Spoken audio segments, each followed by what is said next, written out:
আমাকে শহীদ করে সেই মিছিলে শামিল করে নিও। যে মিছিলের নেতা আমির হামজা খোবায়েব খাব্বাব খোদার ছিল যারা অতি প্রিয় শামিল করে নিও। বালাগাল উলা বিকামালিহি কাশাফাত দুজা বিজামালিহি হাসনাত জামিউ খিসালিহি সাল্লু আলাইহি ওয়া আলিহি। আলহামদুলিল্লাহ, ঢাকা জেলার সাভার আশুলিয়া ফকিরবাড়ি বায়তুর রহমত জামে মসজিদ পরিচালনা কমিটির উদ্যোগে মসজিদ সংলগ্ন ময়দানে 23তম বাৎসরিক ঐতিহাসিক তাফসিরুল কোরআন মাহফিলের স্বনামধন্য সভাপতি, অত্র এলাকার সর্বজন শ্রদ্ধাভাজন ব্যক্তিত্ব জনাব মোহাম্মদ আকবর হোসেন মৃধা, আতালাল্লাহু উমরাহু ওয়া বারাকাল্লাহু ফি হায়াতি, সকলে বলেন আমিন। মাহফিলের প্রধান অতিথি সাবেক প্রতিমন্ত্রী ত্রাণ ও দুর্যোগ ব্যবস্থাপনা মন্ত্রণালয় আলহাজ ডাক্তার এনামুর রহমান দামাত বারকাতুহুল আলিয়া। সে আসরের পর থেকে পর্যন্ত কোরআন এবং হাদিস থেকে যারা আলোচনা রেখেছেন, আলহাজ মাওলানা মোফাজ্জেল হোসেন ভুইয়া, মাওলানা হুসাইন আহমেদ মাহফুজ চুয়াডাঙ্গা, বিশেষ অতিথি হিসাবে উপস্থিত আছেন জনাব এনামুল হক মুন্সি, সদস্য ঢাকা জেলা পরিষদ জনাব মোহাম্মদ মঈনুল ইসলাম ভুইয়া, মঞ্চে যারা বসা আছেন, বিশেষ করে এ মাহফিল যার মাধ্যমে সেই কুষ্টিয়া থেকে এসেছি কোরআনের দাওয়াত নিয়ে, জনাব মাওলানা আবুল কাশেম দামাত বারকাতুহুল আলিয়া, সম্মানিত পরিচালক হাফেজ মাওলানা দেলাওয়ার হোসেন হুসাইফি, উপস্থিত আছেন জনাব মাওলানা আব্দুল কাদের জিহাদি চুয়াডাঙ্গা, জনাব মাওলানা জহিরুল ইসলাম জিহাদি, জনাব মাওলানা হাফিজুর রহমান জিহাদি ঝিনাইদহ, নাম না জানা অনেক আলেম স্টেজে বসে আছেন। আলেমদের হায়াতে তজ্জেবা সিহাতে কুল্লিয়া কামনা করছি। দামাত বারকাতুহুল আলিয়া। সামনে বসা মুসলমান ভাইরা, পর্দার আড়ালের সম্মানিতা মা এবং বোনেরা, প্রাণপ্রিয় ঢাকাবাসী,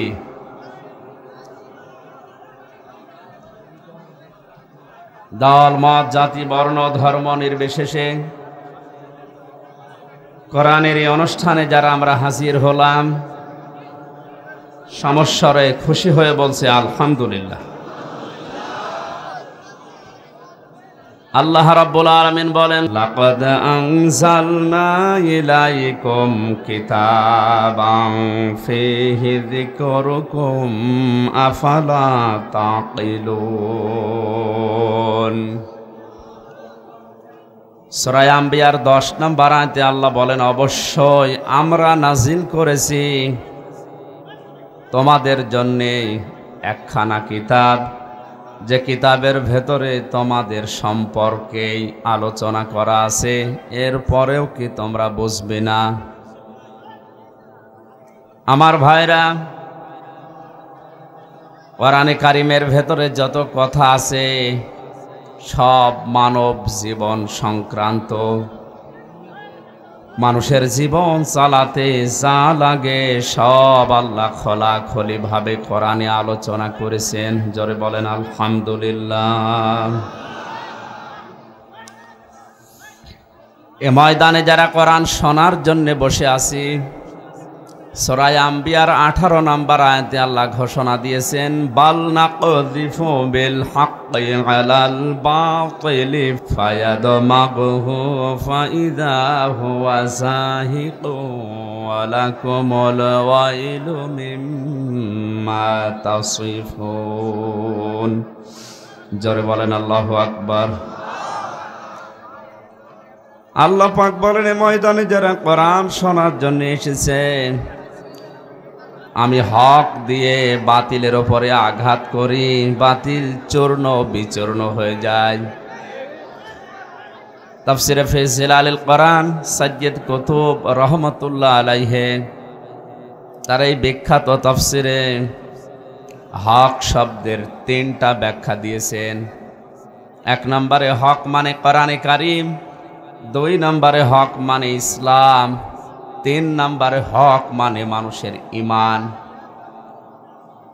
যেহেতু পৃথিবীতে যত কথা আছে সব কথার ভেতরে কোনো না কোনো সন্দেহ, মিথ্যা, সংশয় এরকম থাকতে পারে। কোরআনে আমার আল্লাহর যত কথা আছে এই কথার ভেতরে কোনো সংশয়, সন্দেহ, মিথ্যার কোনো লেশ পর্যন্ত নেই। আমান আসদাকু মিনাল্লাহি কিলা, আমি আল্লাহর চাইতে সত্যবাদী এই পৃথিবীতে আকাশ জমিনে আর কেউ নেই। 2 নম্বরে ইসলাম। যত ধর্ম এ দুনিয়াতে এখন আছে, আমাদের মালিক মহান রব্বুল ইজ্জাত আল জালালের ঘোষণা অনুযায়ী একমাত্র কেবলমাত্র শুধুমাত্র তার কাছে পছন্দনীয় গ্রহণযোগ্য ধর্মের নাম ইসলাম। কোরআনে কারিমে আল্লাহ তাআলা বলেন, ইন্নাদ-দীনা ইনদাল্লাহিল ইসলাম, অবশ্যই আমি আল্লাহর কাছে একমাত্র মনোনীত জীবন ব্যবস্থার নাম ইসলাম। আলেম যারা বসে আছেন, দিনের আগে আমার আল্লাহ আলিফ লাম লাগিয়েছেন, বক্তব্য শুরু করার আগে আল্লাহ ইন্না লাগিয়েছেন। এটা দ্বারা বোঝা যায় পৃথিবীতে একমাত্র ধর্ম ও জীবন ব্যবস্থা আমাদের আল্লাহর কাছে, তার নাম ইসলাম। এছাড়া অন্য কোনো জীবন ব্যবস্থা ধর্ম দিয়ে আল্লাহকে রাজি খুশি তার কাছে পৌঁছানো সম্ভব না।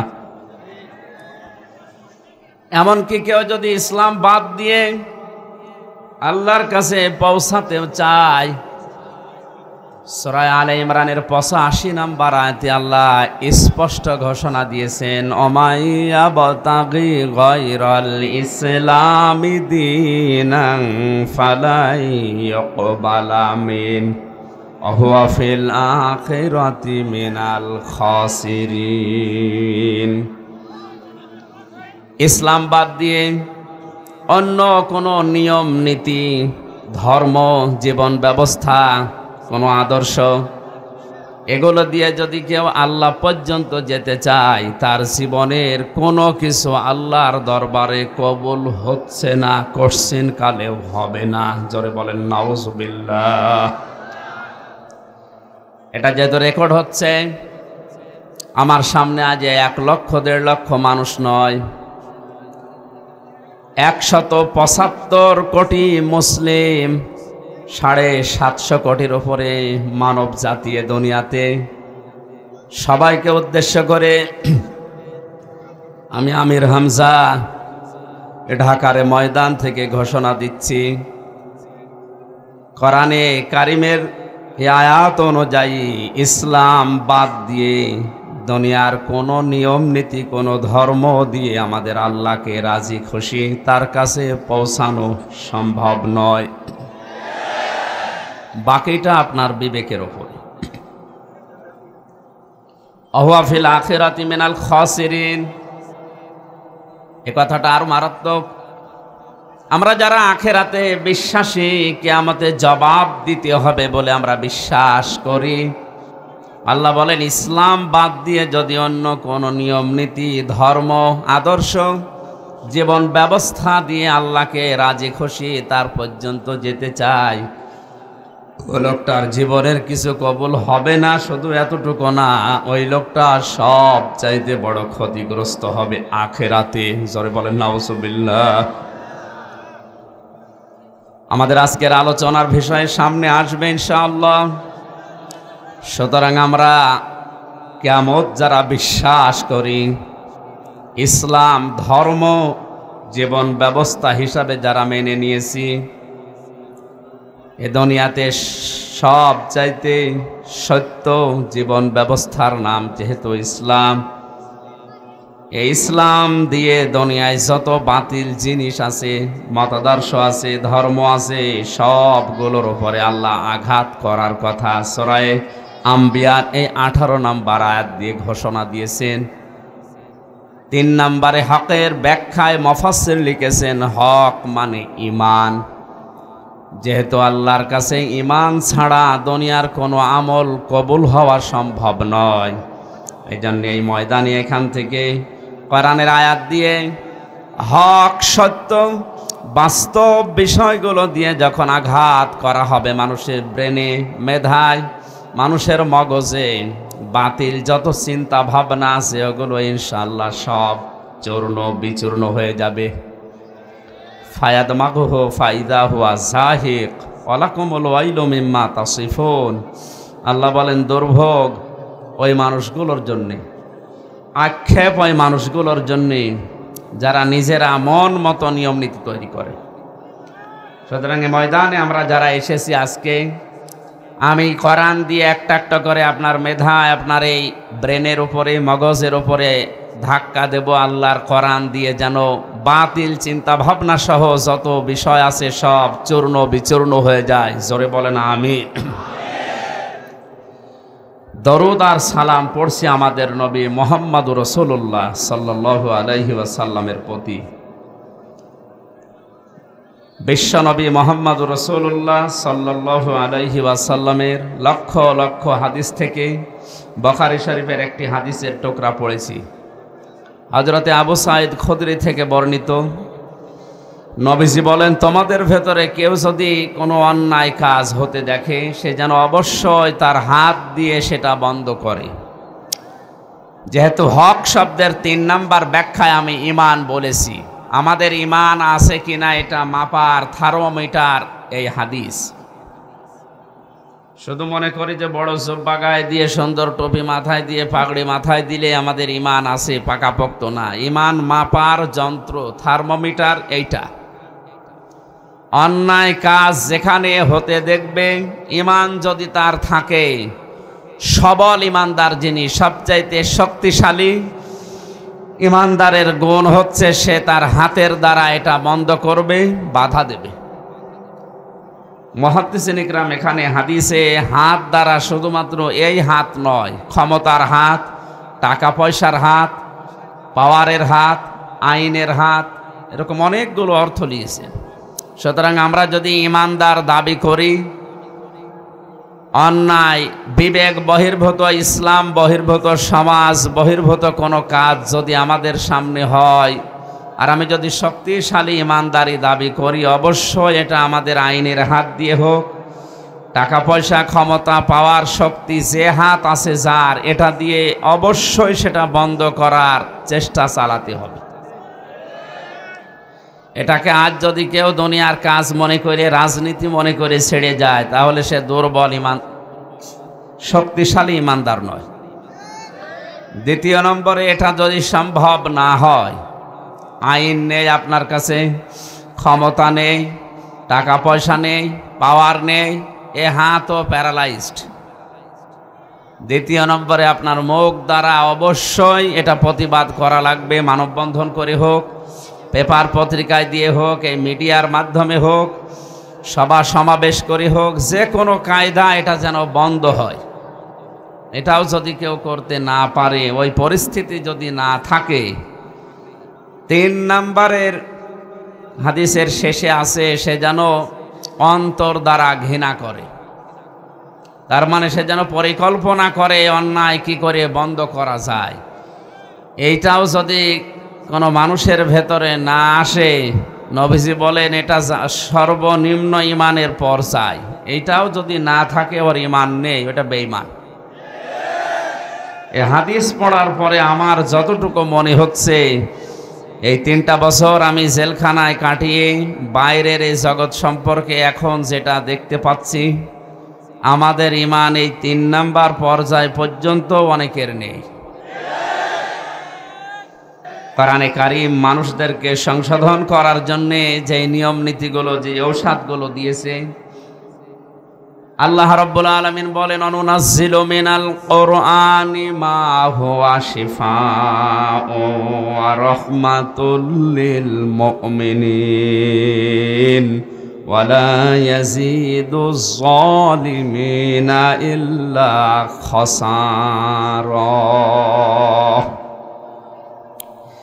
সূরা বানী ইসরাঈলের ৮২ নম্বর আয়াতে আল্লাহ জানিয়েছেন, কোরআন নাযিল করার ধারাবাহিকতায় পরিক্রমায় এমন এমন বিধান আমি দিয়েছি যেটা মুমিনদের জন্য ঔষধ। সুতরাং জেলখানা থেকে শুরু করে আমাদের পরিবার, সমাজ এবং রাষ্ট্রের সংশোধন যদি চাই, আমরা যদি অসুখ থেকে মুক্ত হতে চাই, রোগ থেকে মুক্ত হতে চাই, অবশ্যই কোরআনের এই নীতিমালা, এই ঔষধ আমাদের গ্রহণ করতে হবে। সুতরাং যে নবী আমাদেরকে ইমানের এই ধাপগুলো শিক্ষা দিলেন, আমরা যেন শক্তিশালী ইমানদার হওয়ার জন্য যে পর্যায় আছে দুনিয়ার এই জীবনে, ওই পর্যায়ে থাকতে পারি। আল্লাহ তৌফিক দিন, আমিন। প্রত্যেকটি জিনিস অভ্যাসের ওপরে গড়ে ওঠে, আর মানুষ অভ্যাসের দাস। আমরা যেহেতু 3 বছর কথা বলার অভ্যাস নেই, এই জন্যে নতুন নতুন লাগছে। দোয়া করেন আল্লাহ যেন আমার জন্য সহজ করে দেন। ক্বালু সুবহানাকা লা ইলমা লানা ইল্লা মা আল্লামতানা ইন্নাকা আনতাল আলিমুল হাকিম। সূরা মুমিন, এখান থেকে 2টা আয়াত পড়েছি, 51-52।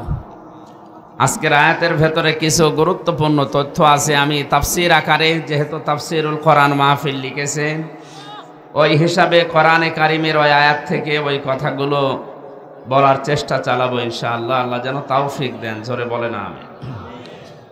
জবান খুলে আপনারা আগে কোরআনের আয়াত পড়েন। যদি আশপাশে কোনো শয়তান থাকে, মানুষ শয়তান হোক আর জিন শয়তান হোক, ওই জন্য চলে যায়। أعوذ بالله من الشيطان الرجيم بسم الله الرحمن الرحيم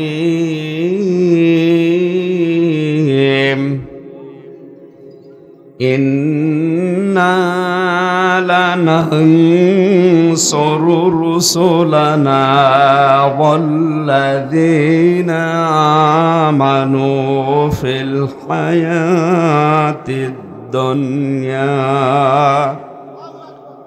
ويوم يقوم الأشهاد।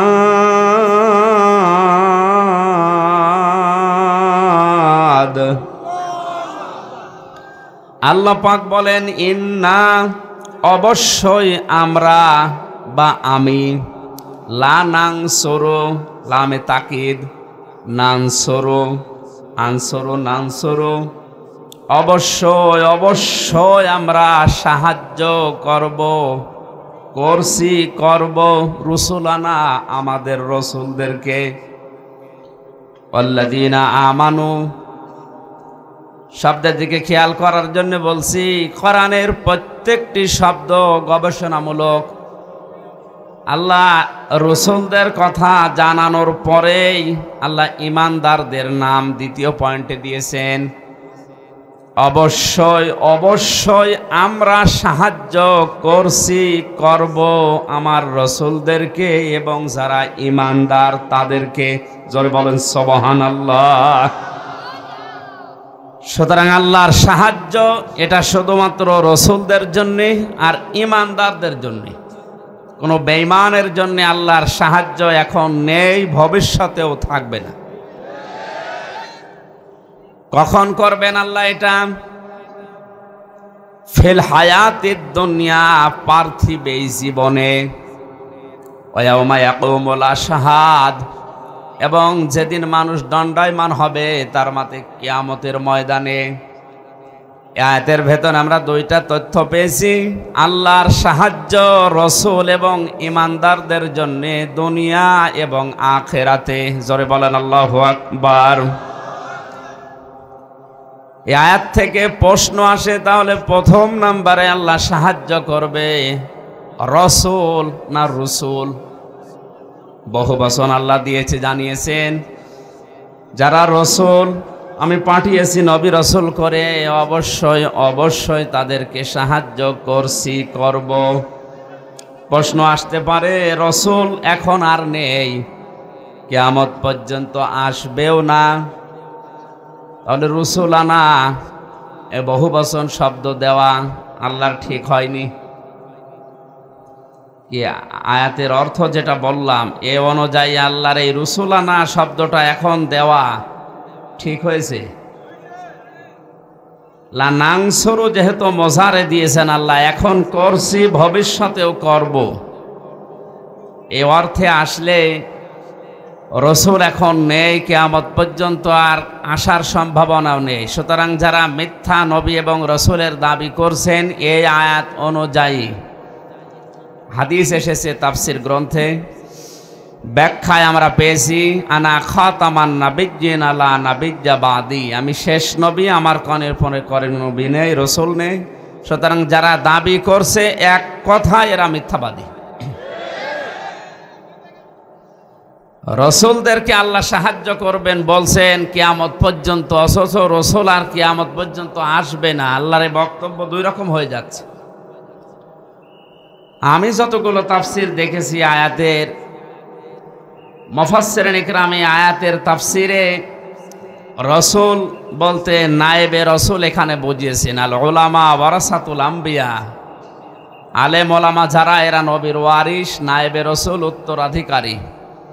তারা হয়তো সম্পদ টাকা পয়সা দুনিয়ায় ছেড়ে যায়নি, তারা ছেড়ে গেছে এলেম, ঐশী বাণী। সুতরাং এলেম যারা পাবে দুনিয়াতে, ঐশী বাণী যারা অর্জন করবে, এই মানুষগুলোই আল্লাহর নবীর উত্তরাধিকারী, নায়েবে রসুল। এদেরকে আল্লাহ সাহায্য করবেন, তিনি গ্যারান্টি দিয়ে ঘোষণা দিচ্ছেন। আর আল্লাহর ওয়াদা, আল্লাহর গ্যারান্টি কখনোই মিথ্যা হওয়া সম্ভব না, এটা আমরা মনে প্রাণে বিশ্বাস করি। আমার ভাইরা, কোরআনে কারিমের সূরা মুমিন 51 নম্বর আয়াতে আল্লাহ পাক জানিয়েছেন, অবশ্যই অবশ্যই আমরা সাহায্য করছি, করব আমার রসুলদেরকে। কারাগারের ভেতরে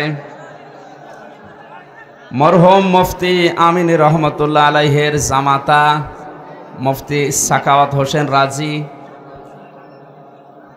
মাওলানা জোনায়েদ আল হাবিব, কওমি মাদ্রাসা কেন্দ্রিক প্রায় ৭৬ জন আলেম এবং আমি সহ এক জায়গায় আমরা দীর্ঘদিন ছিলাম।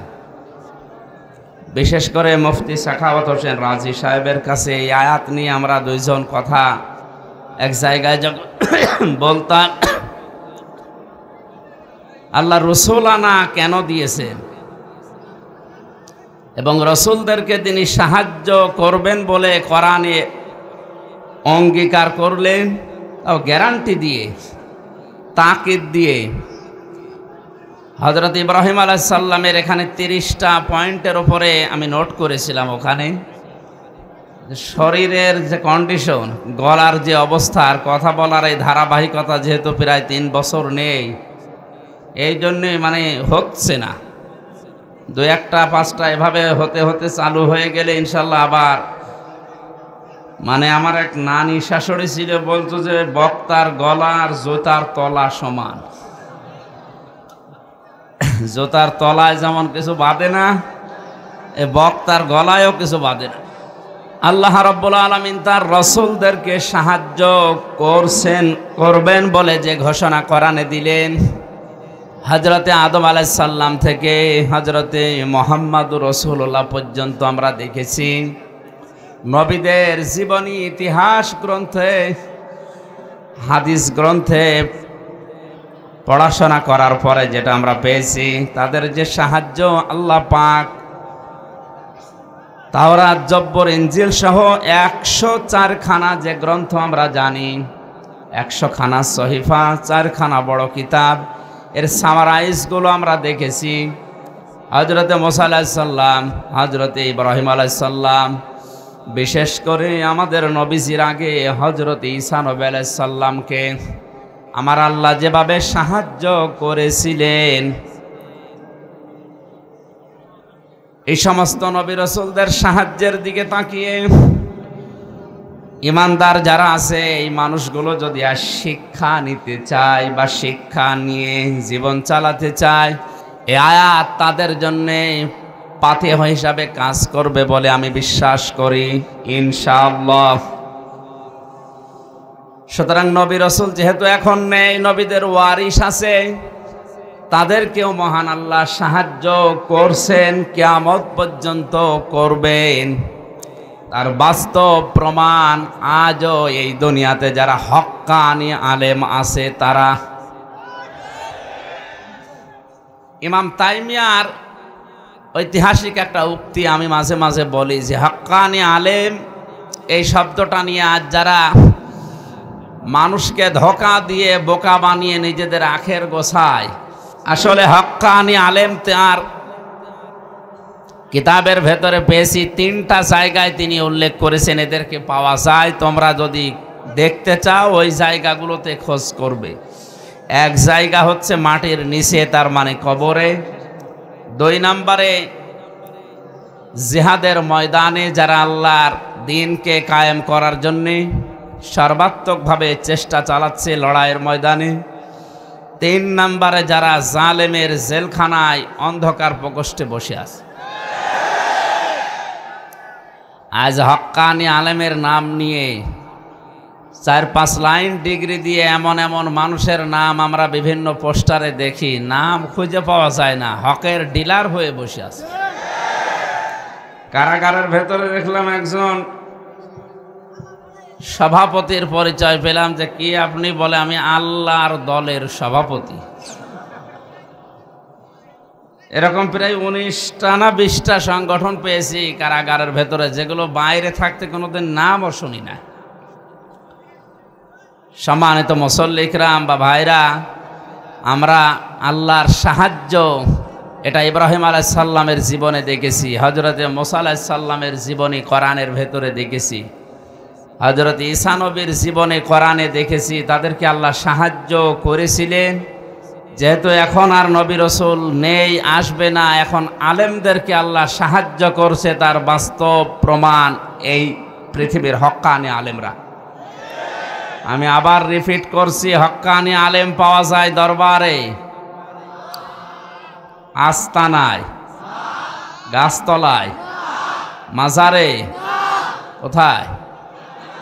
3টা জায়গায়। ইমাম আহমদ ইবনে তাইমিয়া রহমতুল্লাহ আলাইহি ঐতিহাসিক উক্তি, এটা তার কিতাবে আছে। প্রথমে যদি আপনি খুঁজতে চান, মাটির নিচে যাবেন, কবরে।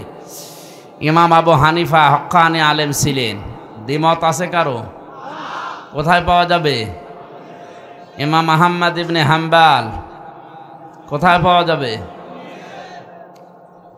এই জন্য হক্কানি আলেম আপনি যদি খোঁজ করতে চান, তাদেরকে আপনি সর্বপ্রথম খোঁজ করে দেখবেন মাটির নিচে তারা আছে, কবরে আছে। 2 নম্বরে, আজ যারা জান বাজি রেখে আল্লাহর কালেমাকে বুলন্দ করার জন্যে, কালিমাতুল্লাহি হিয়াল উলিয়া, জিহাদের ময়দানে যারা কাজ করছে জীবন হাতে নিয়ে, এরা হচ্ছে আল্লাহর এই বান্দার দৃষ্টিতে তারা হক্কানি আলেম।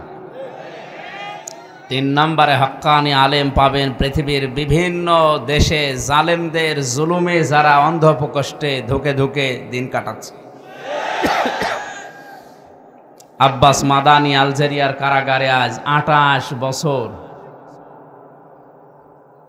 আমাদের 3টা বছরেই হাঁপ লেগে গেছে, আর তারা আজ 28 বছর। এরকম বিভিন্ন জেলখানায় জালেমের জুলুমের শিকার হয়ে দিনাতিপাত করছে তারা। আল্লাহ এই মজলুম এই হক্কানি আলেমদের হায়াতে তাজ্জেবা সিহাতে কল্লিয়া যেন দান করেন, বলেন আমিন। আমরা আল্লাহর সাহায্য চাই না চাই না? আল্লাহর সাহায্য ছাড়া আপনি এক সেকেন্ডও বেঁচে থাকতে পারবেন না। ভেতরে যে শ্বাস গেছে এটা যদি আর বের না হয় আপনি মারা যাবেন। এই জন্য আল্লাহর সাহায্য আমাদের প্রতি সেকেন্ডে প্রতি পদে পদে দরকার। আল্লাহর সাহায্য আল্লাহ সর্বপ্রথমে আয়াতে ঘোষণা দিলেন কাদের নাম? রাসূলদের। বলেন কাদের নাম? রাসূলরা নেই এখন, তাদের উত্তরাধিকারে আলেমরা। কারা? এই আলেমদেরকে আল্লাহ সাহায্য করবেন ঘোষণা দিচ্ছেন।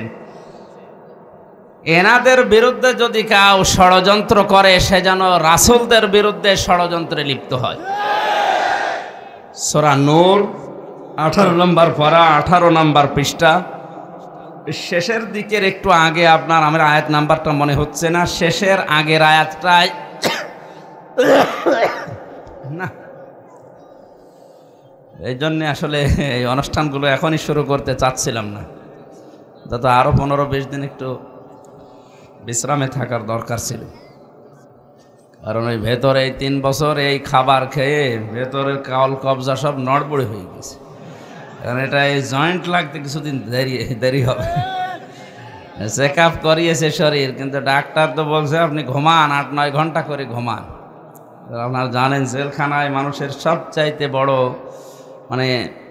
বড় নিয়ামত হচ্ছে ঘুম। ঘুম আসতে চায় না। 24 ঘন্টা একটা ঘরের ভেতরে মানুষ যদি তালাবদ্ধ থাকে, পাখি থাকলে কেমন ছটফট ছটফট করে। আর আমরা তো মুক্ত জীবনের মানুষ, সারা পৃথিবী ঘুরে বেড়ানো মানুষ। আমাদের যদি 3 বছর এক ঘরের ভেতরে 24 ঘন্টা তালা মেরে রাখে, যোগাযোগ বিচ্ছিন্ন করে, কিভাবে থাকা যায় বলেন? এই চিন্তায় টেনশনে ঘুম আসতো না, তাছাড়া অন্য কোনো সমস্যা না। আর খাবার দাবার তো আছেই। এই কারণে আসলে শরীরে সাপোর্ট দিচ্ছে না, আমি জোর করে আর কি করব। সুতরাং রসুলদেরকে আল্লাহ যেহেতু সাহায্য করবেন বলেছেন, ওলামা ইকরাম আল্লাহর রসুলদের, নবী রসুলদের তারা উত্তরাধিকারী, তারা নায়েবে রসুল। আল্লাহর সাহায্য এই বাংলাদেশেও যদি আমরা পেতে চাই, দেখতে চাই, আলেমদের সাথে উত্তম আচরণ করা এই আয়াত অনুযায়ী আমাদের ইমানের দাবি। এটা বাদ দিয়ে যদি কোনো মানুষ আল্লাহর সাহায্য পেতে চায়, তাহলে এটা জনতার সাথে, দেশের মানুষের সাথে, জাতির সাথে ধোঁকাবাজি। সুতরাং আমরা আজকের এই ময়দান থেকে স্পষ্ট ভাষায় ঘোষণা দিতে চাই বা চাচ্ছি, ইসলামের জন্যে, ইমানের জন্যে মজলুম অবস্থায় যে আলেমগুলো এখনো পর্যন্ত জেলখানায় আছে, অতি সত্বর তাদের মুক্তি কামনা করছে। এর সাথে আপনারা একমত আছেন কারা? দেখে লিল্লাহে তাকবীর।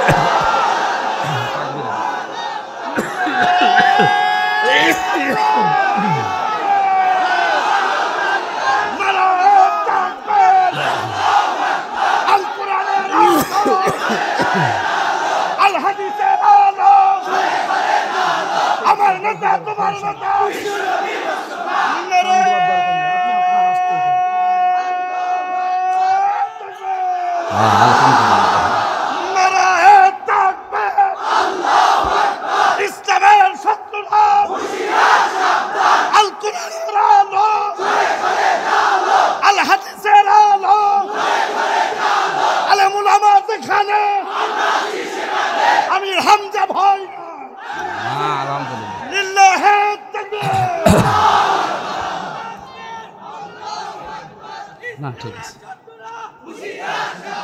আলহামদুলিল্লাহ। ভাই, আমার দাদা জেলখানায় থাকা অবস্থায় বিদায় নিয়েছে, মারা গেছে। উনি বেঁচে থাকতে একটা গল্প বলতো, শিক্ষণীয়। আমি কয়েক সেকেন্ডের ভেতরে বলছি, একটু চুপ করেন। উনি বলছিল একবার যে দোকানদার, তার কর্মচারী আছে একজন, তার নাম ইসলাম। দোকানদারের একটা মেয়ে ছিল, নাম হচ্ছে শান্তি।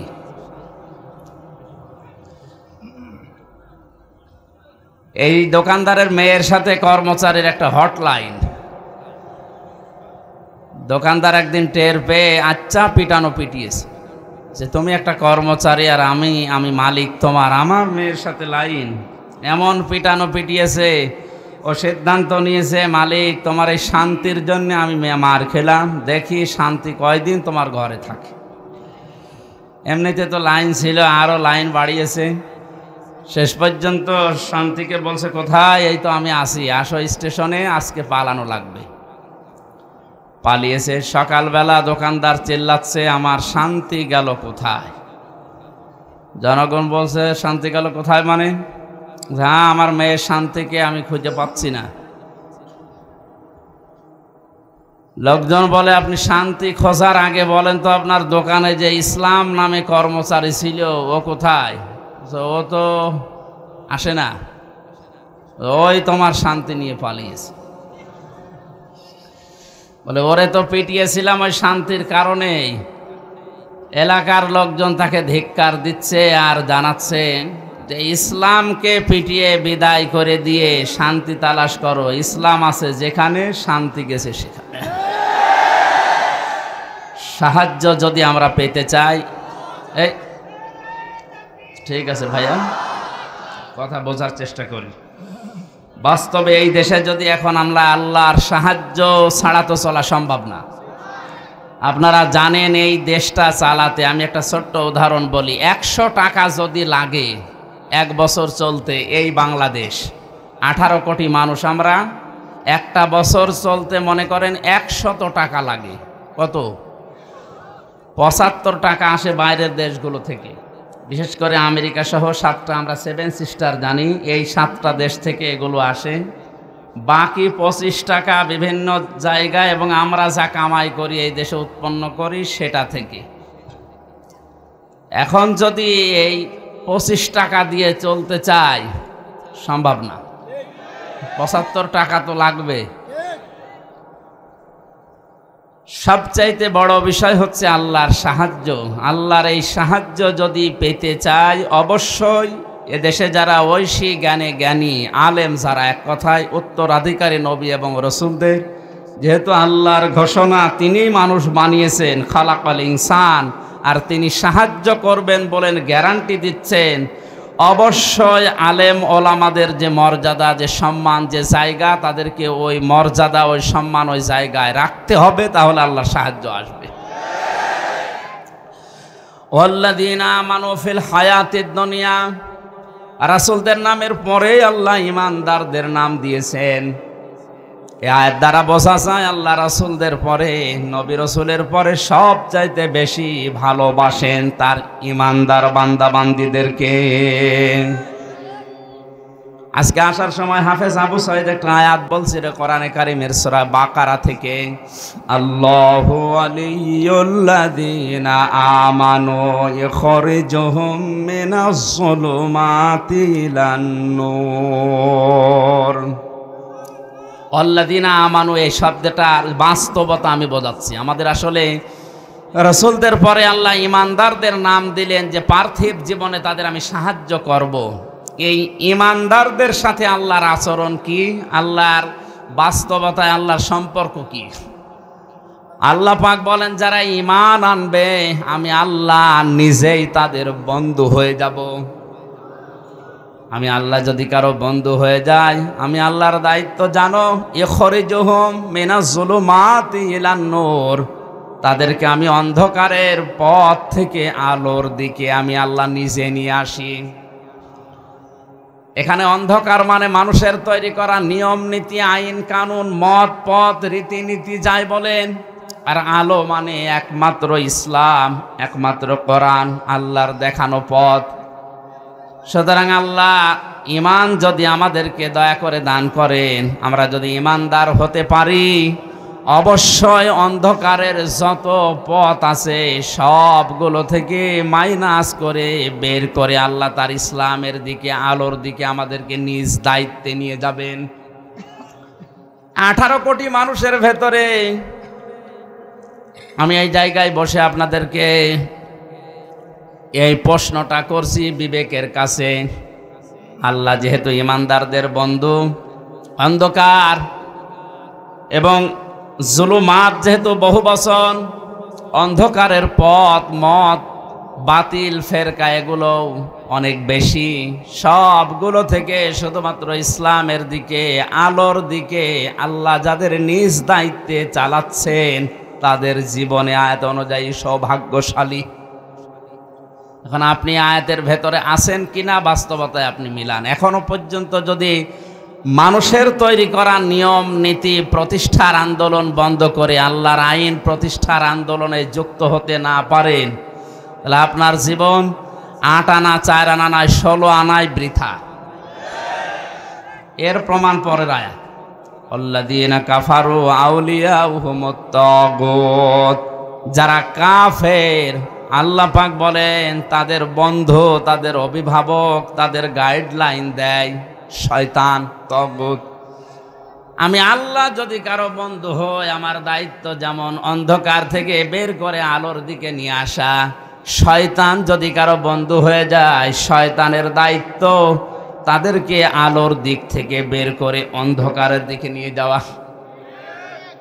আলো আর অন্ধকারের ব্যাখ্যা তো এক কথাই বললাম, আলো মানে ইসলাম আর অন্ধকার মানে মানুষের তৈরি করা নিয়ম নীতি। আর নাম ধরে বলা লাগবে? সুতরাং ইসলাম বাদ দিয়ে অন্য নিয়ম নীতি নিয়ে যারা আজ পরিবার সমাজ এবং রাষ্ট্র চালাচ্ছে, এরা সব অন্ধকারে আছে। এদেরকে শয়তান আলোর দিক থেকে বের করে অন্ধকারের দিকে নিয়ে যাচ্ছে। এরপরেও যদি এ মানুষগুলোর বিবেক না খোলে, আমার মনে হয় ওদের বিবেকের ওপরে কুকুরে প্রসাব করেছে। আপনি যদি এখন বাড়িতে এসে দেখেন যে আপনার স্ত্রী অনেক শিক্ষিতা, ধার্মিক, ভদ্র, কিন্তু গালি দিচ্ছে শূকরের বাচ্চা, কুকুরের বাচ্চা, এরকম গালি দিচ্ছে আপনাকে, আপনার রাগ হবে? না না।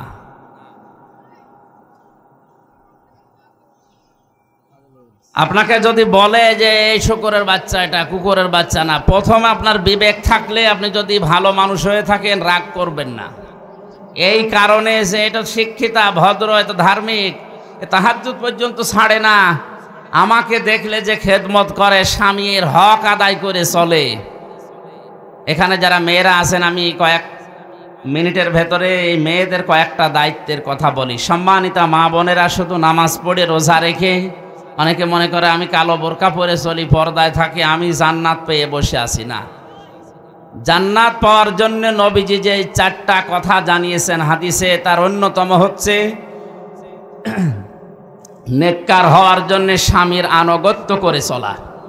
তিরমিজি শরীফের হাদিসে এসেছে, কেউ যদি নেককার নারী হতে চায়, কমপক্ষে 4টা গুণ তার ভেতরে মাস্ট বি, থাকতেই হবে। 1 নম্বরে, স্বামী তার দিকে তাকালেই সে তাকে আনন্দ দেবে, খুশি করবে। আর যেখানে হাজারো পুরুষ মানুষ বসে আছে, নিজের জায়েজ স্ত্রী বাদ দিয়ে পরকিয়া প্রেম চালিয়ে যাচ্ছে আল্লাহর নাম নিয়ে। বলছে ঠিক, পরকিয়া প্রেম মানুষ আল্লাহর নামে করে। এটা যেহেতু কমন হয়ে গেছে এখন আর চলছে, এই জন্য অনেকেই মনে হচ্ছে এরকমই জবাব দিচ্ছে। সম্মানিত মা বোনেরা, আপনাদেরকে আমি আহ্বান জানাচ্ছি, আপনি জায়েজ একজন থাকার পরেও যে লোক তার নিজের স্ত্রী বাদ দিয়ে অন্য নারীর দিকে আসক্ত, অন্য নারীর প্রতি, এটা শুধু একমাত্র তারই দোষ দিলেই না, আপনাকে আল্লাহ দিয়েছেন যা, তার ভেতরেও তাই দিয়েছেন যার প্রতি সে আসক্ত। সুতরাং আপনাকে আমি আহ্বান জানাচ্ছি, আপনাকে আল্লাহ যা দিয়েছেন এগুলো ওজাড় করে দেন, ও যেন ওই রাস্তা থেকে অন্তত ফিরে আসে। এখন বলেন আমি সব দিয়েছি, এরপরও ফিরে না, হ্যাঁ, এরপরের দায়িত্ব ওর উপরে বর্তাবে। নেককার নারীর 1 নম্বর বৈশিষ্ট্য এটা, স্বামী তার দিকে তাকালে সে স্বামীকে খুশি করবে, আনন্দ দেবে। অঙ্গভঙ্গি দিয়ে হোক, কথাবার্তা দিয়ে হোক, হাসি দিয়ে হোক, কাতুকুতু দিয়ে হলেও। না, আমি হাসির খোরাকি দেয়নি। আপনার স্বামী স্ত্রী কাতুকুতু দিলে সমস্যা আছে? অনেকে অন্যের বউকে কাতুকুতু দিচ্ছে। দোষণ নবীজি বলেন, আমার কাছে 3টা জিনিস ভালো লাগতো, পছন্দনীয় ছিল, তার ভেতরে 1 নম্বরে আমার নিজের স্ত্রী। কার স্ত্রী? আমাদেরকে এই হাদিসটা বাস্তবে আমাদের মেনে চলা দরকার। আমাদেরও স্ত্রী অনেকে ভালো লাগে, কিন্তু নিজেরটা বাদ দিয়ে অন্যেরটা। এইরকম স্বভাব চরিত্র যাদের আছে, এটা শুকরের চরিত্র। আল্লাহ আমাদেরকে যেন হেফাজত করেন, আমিন।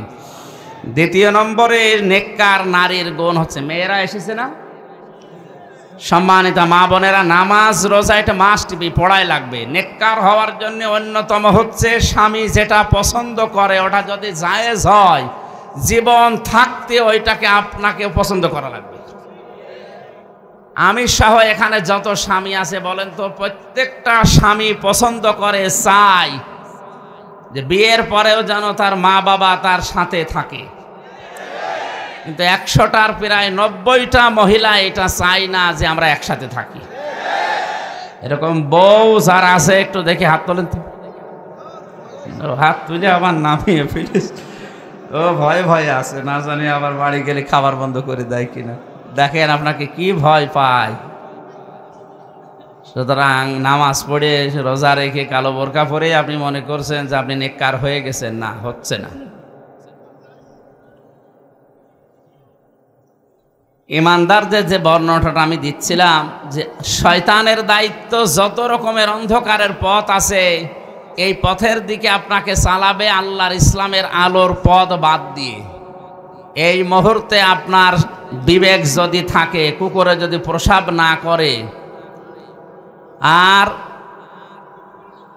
এই স্ত্রী লোক আপনাকে গালি দেওয়ার পরে আপনার বিবেক থাকলে আপনি রাগ করবেন না। এই কারণে ধার্মিক মহিলা, নেককার মহিলা, এ ভালো বংশের মেয়ে আমাকে গালি দেয়, অবশ্যই এরে জিনে ধরেছে বা ভূতে ধরেছে। কথা বলেন না কেন? একে জিনে ভূতে না ধরলে তো এর গালি দেওয়া সম্ভব না।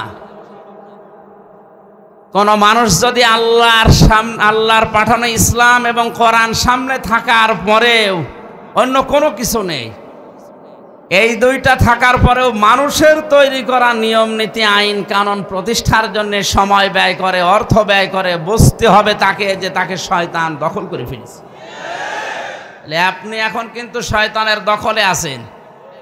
আর যারা শয়তানের দখলে আছে, আয়াতের শেষ অংশে আছে উলাইকা আসহাবুন নার হুম ফিহা খালিদুন, এরা হচ্ছে জাহান্নামের অধিবাসী, এদেরকে আল্লাহ চিরস্থায়ীভাবে জাহান্নামে রাখবেন। জোরে বলেন নাউজুবিল্লাহ। সুতরাং আমরা আল্লাহর বন্ধু হওয়ার জন্য ইমানদার হওয়া শর্ত, আর ইমানদারদেরকে আল্লাহ সাহায্য করবেন বলে আয়াতে ঘোষণা দিয়েছেন। দুনিয়া এবং কিয়ামতে যেদিন মানুষ দাঁড়াবে সেই দিন, ইয়াউমা ইয়াকুমুল আশহাদের ব্যাখ্যায় সূরা মারিসের ভেতরে আছে। এই আয়াতের ব্যাখ্যা আল্লাহ রাব্বুল আলামিন বলেন, ওয়ালা ইয়াসআলু হামিমুন হামিমা, সেদিন কোনো বন্ধুর বন্ধুত্ব চলবে না।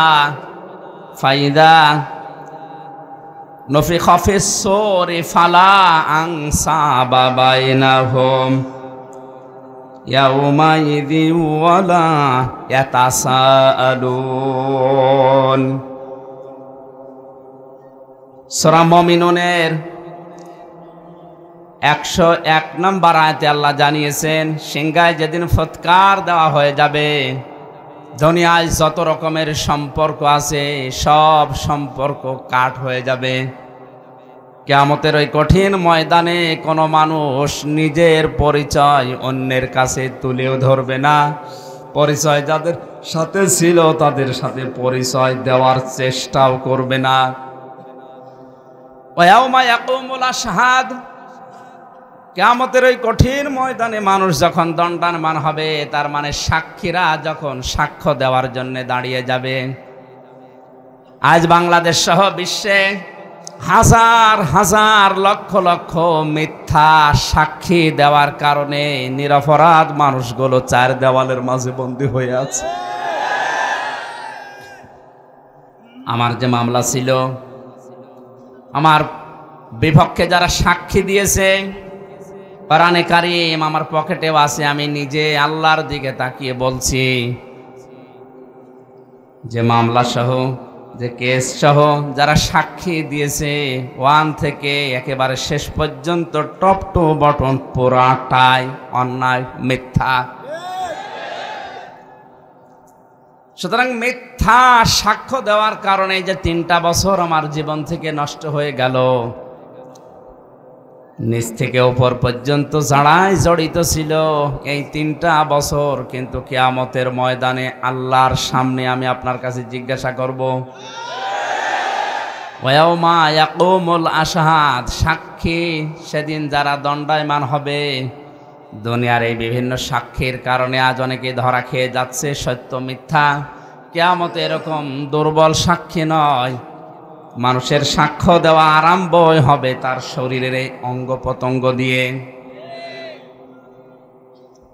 ইয়াউমা নাখতিমু আলা আফওয়াহিহিম ওয়া তুকাল্লিমুনা আইদিহিম ওয়া তাশহাদু আরজুলুহুম বিমা কানু ইয়াকসিবুন।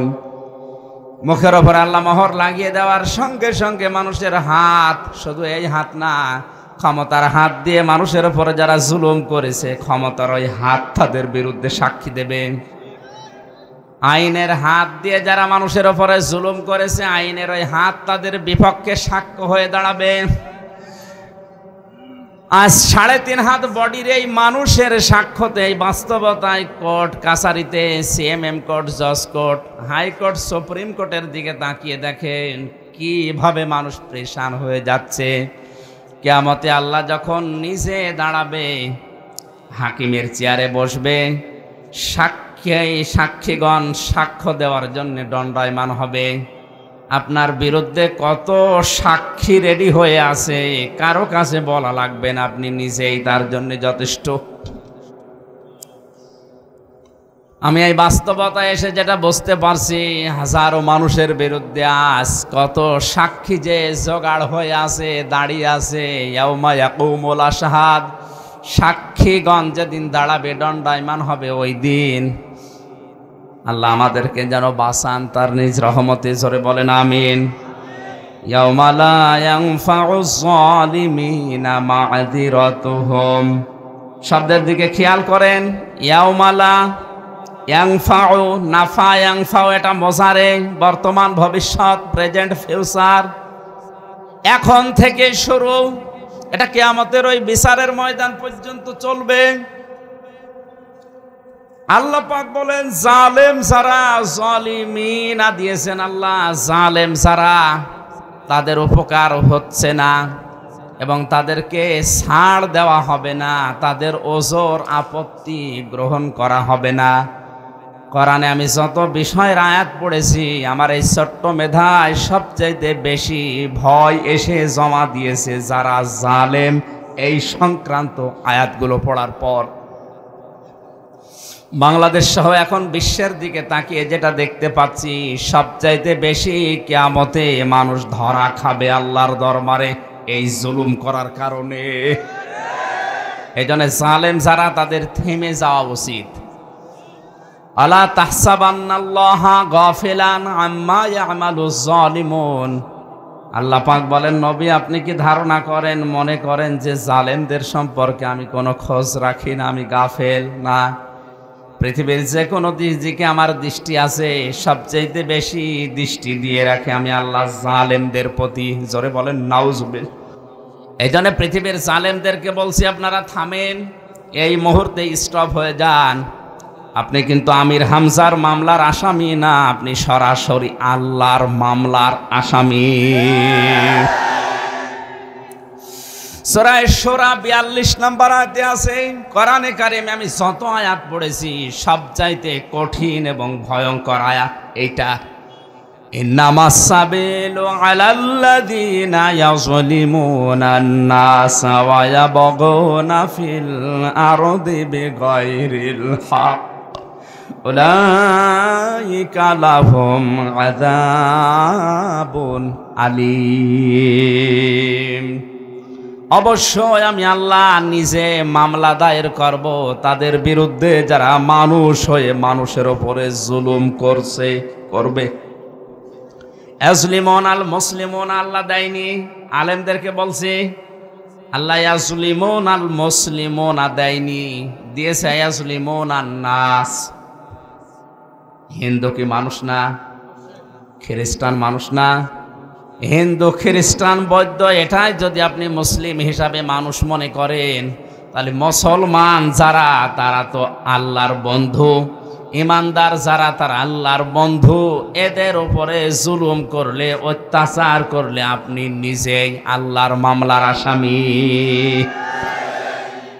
আমার এই আয়াত পড়ার পরে মনে হয় বাংলাদেশে এখন আল্লাহর মামলার আসামি খুব বেশি দিন দিন বেড়ে যাচ্ছে।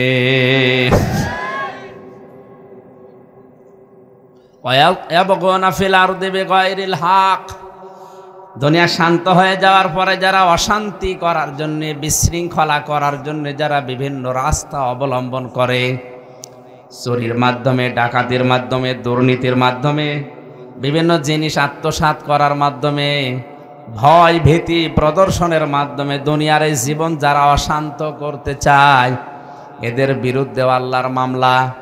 সুতরাং আমাদের এই দুইটা কাজ থেকে অবশ্যই অবশ্যই বিরত থাকা দরকার, যদি আমরা আল্লাহ এবং আখিরাতে বিশ্বাস করে থাকি। আমার ভাইরা, এই জন্য জালেমদের কোনো ওজর আপত্তি এখন চলছে না, যারা মারা যাচ্ছে কিয়ামত পর্যন্ত চলবে না। ওয়ালাহুমুল লাআনাতু ওয়ালাহুম সুউদ দার, দুইটা কথা এখানে। এক নম্বরে জালেম যারা, তাদের উপর জোর আপত্তি আল্লাহর দরবারে গ্রহণ কবুল হবে না, হচ্ছে না, হবে না। শুধু এতটুকুই না, এদের উপরে আল্লাহর লানত এবং নিকৃষ্ট ঘর আল্লাহ এদের জন্য বানিয়ে রেখেছেন। জুলুম অত্যাচার করে আজ পৃথিবীর ময়দানে যারা বড় বড় অট্টালিকা তৈরি করছেন, মানুষের সম্পদগুলো অবৈধভাবে জুলুম করে, ফাঁকি দিয়ে, অন্যায় বিচার করে কোটি কোটি টাকার মালিক হয়ে বিশাল বিশাল প্রাসাদ অট্টালিকা বানাচ্ছেন। এদিকে না তাকিয়ে আর এক দিকে তাকান। এই জুলুমের কারণে আপনার জন্য আল্লাহর লানত এবং নিকৃষ্ট ঘর আমার আল্লাহ আপনার জন্য তৈরি করে রেখেছেন। জোরে বলেন নাউজুবিল্লাহ। আল্লাহ আমাদেরকে অন্তত এই আয়াত থেকে বাস্তব যে শিক্ষা দিতে চেয়েছেন, এটা সহজ সরলভাবে বোঝার এবং আমল করার তৌফিক দিন। আমি আমার শরীরের দিকে আর কণ্ঠের দিকে তাকিয়ে মাপসে শেষ করছি। আজকে সামনে যদি আসি, ইব্রাহিম আলাইহিস সালামের এই যে 30টা যে পয়েন্ট বানিয়েছিলাম জেলখানায়, ওগুলো শোনাবো ইনশাল্লাহ। আমিন, আল্লাহুম্মা আমিন। একটু মোনাজাত করে যান। আমি অসুস্থ, মুসাফির, এরপরেও মাজলুম, মোনাজাত করে যান। একজন মুসলমান হওয়ার জন্য এসেছে একজন মা, আল্লাহ তাকে ইসলামের সচিজল ছায়া যেন কবুল করেন। ওনার নাম হচ্ছে ইমো রায়। বর্তমান নাম পছন্দ করেছে সাইমা রহমান আনহাদ। এর বাড়ি থানা গাজীপুর, জেলা গাজীপুর। আমি মোনাজাত করে দিছি ভাই, পরে ওইগুলো, হ্যাঁ এগুলো দোয়া করছে। একটু বসেন, মোনাজাতটা বসে করেন, আমার শরীর আর পারছে না।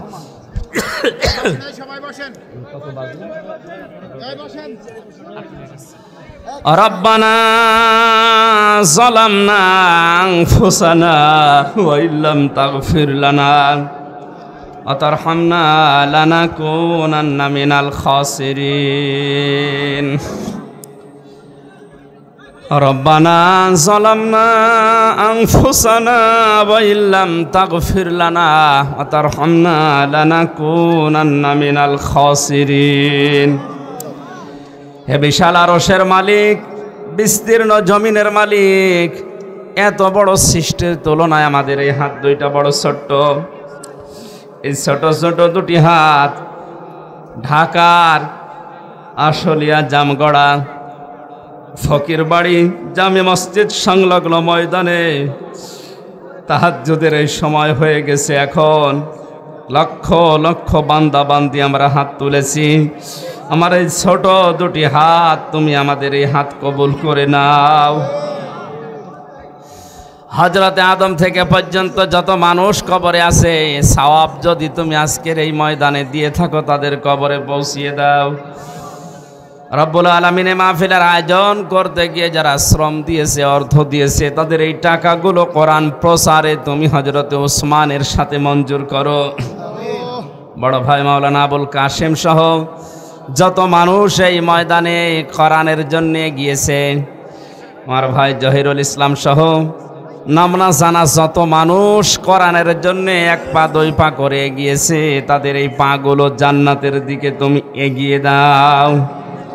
আমি নিজে অসুস্থ, যত মানুষ আমরা অসুস্থ আছি শেফায়ে কামেলা আজেলা নসিব করো।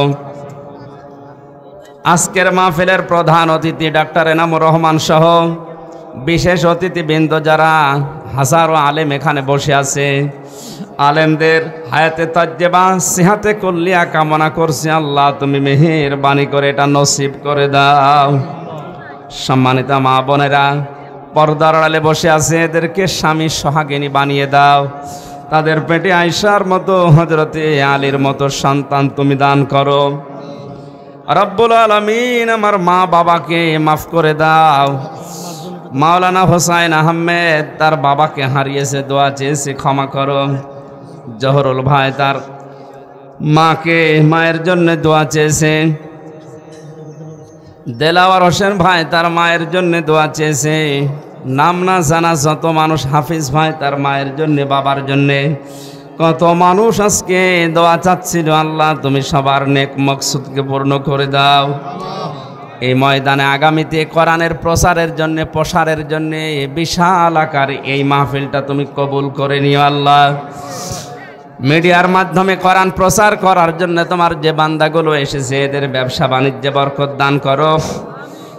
তুমি কোরআনে জানিয়েছো ইসলাম ধ্বংস করার জন্য যারা ওরা ব্যবহার করে, ওইটাকে উল্টিয়ে তোমরা ইসলামের পক্ষে কাজে লাগাও।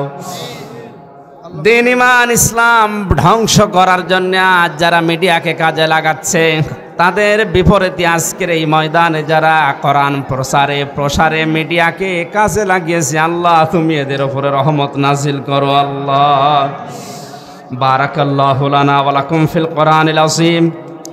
আল্লাহ তাআলা কোরআনের পাখি সহ যত আলেম কোরআনে কারিমের জন্য জীবন দিয়েছে, আলেমদেরকে শাহাদতের মর্যাদা তুমি কবুল করো। যত আলেম জেলখানা আছে তাদেরকে তুমি নিজ গুণে মুক্ত করে দাও। রব্বুল আলামিন যত আলেমের সাথে আমি ছিলাম জেলখানায়, তাদের জীবন তুমি পরিচ্ছন্ন করে দাও। আমার কণ্ঠটা তুমি ভালো রাখো, আমার জ্ঞানটা তুমি বাড়িয়ে দাও, সহজ সরল ভাষায় তোমার কোরআনের কথাগুলো উপস্থাপন করতে পারি, আমল করতে পারি, তুমি তৌফিক ভিক্ষা দাও। রব্বুল আলামিন সাজ্জাদ কামাল উদ্দিন জাফরি অসুস্থ, দোয়া চেয়েছে, তাদেরকে তুমি শেফায়ে কামেলা আজেলা নসিব করো। বাংলাদেশের প্রশাসন সহ যারা দেশের দায়িত্বে আছে, মেহেরবানি করে ওমরের মতো বানিয়ে দাও। আলহামদুলিল্লাহি রাব্বিল আলামিন। যখন এই মরণ আসবে, আমাদের এই জবানে তুমি জারি করে দিও লা ইলাহা ইল্লাল্লাহু মুহাম্মাদুর রাসূলুল্লাহ।